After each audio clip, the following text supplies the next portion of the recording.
Halo,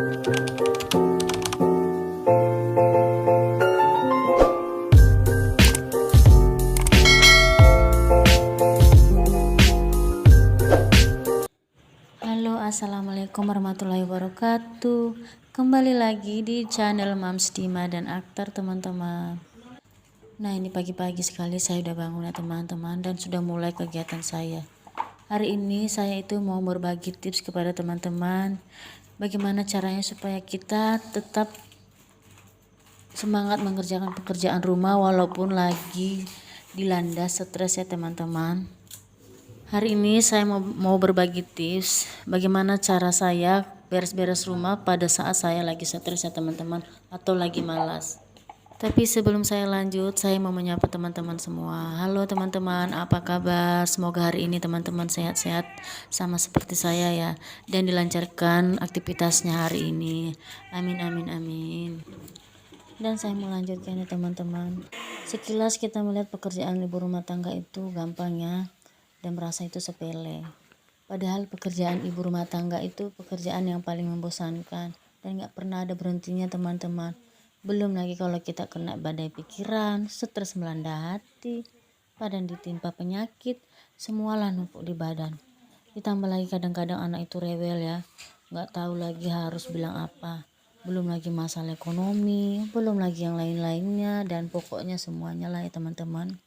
Jadi itu sebenarnya teman-teman faktor yang membuat kita itu malas dan stres mengerjakan pekerjaan rumah. Tapi aku sendiri selalu berusaha ya teman-teman, supaya aku itu selalu bisa membereskan rumah atau memasak untuk anak dan suamiku. Karena aku sendiri pun kalau nggak bergerak itu nggak tenang ya teman-teman. Walaupun kadang-kadang pikiran aku tuh lagi kacau. Jadi saat pikiran aku lagi kacau atau aku lagi malas teman-teman, aku mengerjakan pekerjaan yang gak mau ribet-ribet atau gak mau pekerjaan yang berat-berat dulu lah. Yang penting aku itu bisa mengerjakan sikit-sikit dan gak numpuk banget pekerjaannya ya teman-teman. Yang pertama kali aku lakukan teman-teman saat aku mulai stres, aku tuh gak mau menunda waktu aku ya teman-teman. Misalkan aku di mana aku ingat, situlah aku gerak, situlah aku lakukan. Seperti aku nampak tempat tidur berserak, langsung aku rapiin. Walaupun sikit-sikit gak langsung aku kerjakan semua ya teman-teman. Tapi setidaknya sudah aku kerjakan satu dan membuat pandangan aku sedikit enak sih. Nah, seperti eceknya kita baru siap makan atau anak kita makan, langsung kita cuci supaya nanti kalau kita nyuci piring yang lain itu nggak numpuk dan nggak banyak banget ya teman-teman. Nah, setelah itu siap itu aku tetapkan pekerjaan atau target yang hari ini aku kerjakan ya teman-teman. Ibaratkan hari ini aku mau ngerjakan apa, jadi hari ini harus itu yang aku kerjakan, nggak usah ke yang lain-lain dulu, atau nggak usah kokoh untuk beres-beres isi rumah atau sekaligus. Itu makin membuat kita semakin stres dan malas teman-teman, karena bingung kita mau mulai yang mana, mau mulai dari mana. Jadi kita tentukan saja satu yang mana mau kita kerjakan, atau yang mana hari ini yang kita fokuskan untuk kita selesaikan dulu. Besok baru kita lanjut lagi. Itu cara aku yang kedua ya teman-teman. Terus cara aku yang ketiga itu yaitu aku nggak harus kerjakan sesempurna mungkin atau menyelesaikan dari A sampai Z ya. Karena kita udah kerjakan satu kerjaan aja itu udah bersyukur banget ya teman-teman.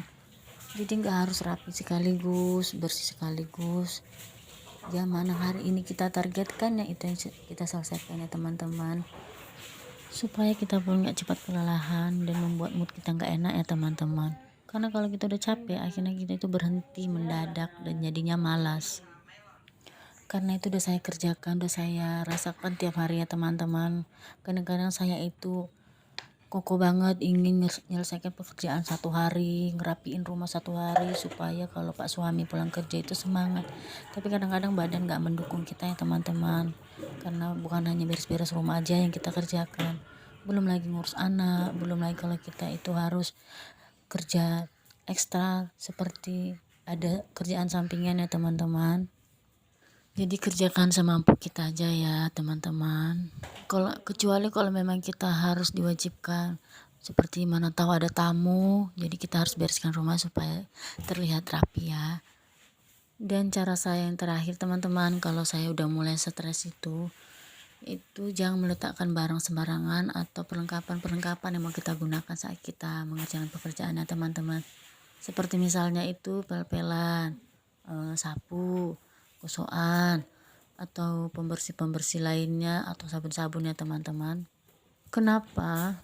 Misalnya teman-teman mau ngepel atau membersihkan lantai, terus teman-teman mau ngambil pembersih, tapi entah ditaruh kemana, akhirnya kita kecarian teman-teman. Nah, itu yang membuat kita jadinya malas. Kita cari-cari, kita tanya sana sini dan gak ada yang tahu. Akhirnya kita menunda pekerjaan kita deh. Nah, kalau udah kita tunda, akhirnya itu yang membuat pekerjaan kita menumpuk teman-teman. Akhirnya kita nggak jadi ngepel, akhirnya kita nggak jadi menggosok eceknya. Nah, jadi itu aja teman-teman cara dari saya agar kita itu tetap bisa beres-beres walaupun keadaan lagi stres atau malas ya teman-teman. Karena saya itu ibu rumah tangga yang 24 jam itu di rumah teman-teman. Jadi itu sangat membosankan ya kalau kerjaan itu tiap hari kita kerjakan, kita lakukan. Jadi kadang-kadang membuat kita stres. Akhirnya anak dan suami jadi sasaran. Jadi itu saja tips dari saya teman-teman. Semoga membantu dan ada inspirasi dari video saya ini. Sampai jumpa dan jangan lupa bersyukur. Assalamualaikum warahmatullahi wabarakatuh teman-teman. Sampai jumpa kembali di video saya selanjutnya.